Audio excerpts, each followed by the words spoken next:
મારા પપ્પા આઈસીયુમાં છે. શું? ભાભી જો તમે તમે ચિંતા ન કરો. પપ્પાને કઈ થઈ જશે તો હું શું કરીશ? તમે વિચારો તો ખરા કે પપ્પા તો કેટલા દૂર છે મારાથી. હું તો ખબર કાઢવાય નથી જઈ શકતી એમની. શું કરવું શું નહીં કઈ સમજાતું નથી. મને લાગે છે કે હું જે મમ્મી ને પપ્પા સાથે વર્તન કરું છું ને એના કારણે જ ભગવાને મારી સાથે આવું કર્યું. નાના ભાભી આવું શું કામ વિચાર કરો છો? તમારા પપ્પા સાથે જે થવાનું હતું એ થઈ ગયું, પણ આઈસીયુમાં છે ને એવું તો નથી ને કે વધારે કઈ આગળ થશે. આપણે લોકો બધાને ભેગા મળીને ભગવાનને પ્રાર્થના કરીશું કે તમારા પપ્પાને છે ને કઈ થાય નહીં. અને આમ પણ આવી રીતે ચિંતા કરશો તો તમારા પપ્પા થોડા જલ્દી સારા થઈ જવાના છે. હા, સાચી વાત છે. એમ ચિંતા કરવાથી મારા પપ્પા નહીં સારા થઈ જાય. પણ હોઈ શકે કદાચ કોઈકની પીડા જાણું, કોઈની તકલીફ જાણું તો મારા પપ્પાને સારું પણ થઈ જાય. પણ હવે તો મારા જ ઘરમાં મારા સસરા બીમાર છે.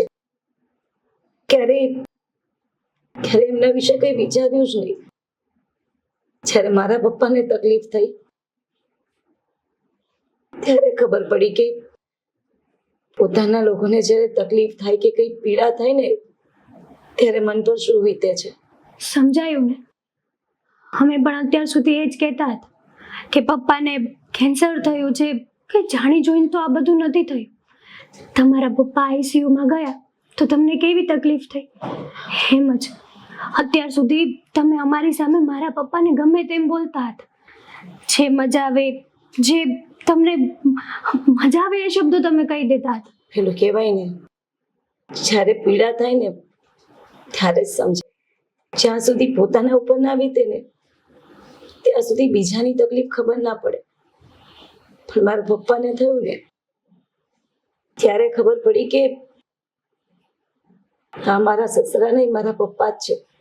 અને એમની સાથે હું કેવું વર્તન કરતી હતી પણ મને સમજાઈ ગયું છે હેતલબેન. આજ પછી હું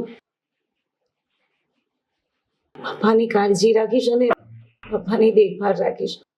પપ્પા સાથે ક્યારે એવું વર્તન નહીં કરું. સાચું? હા.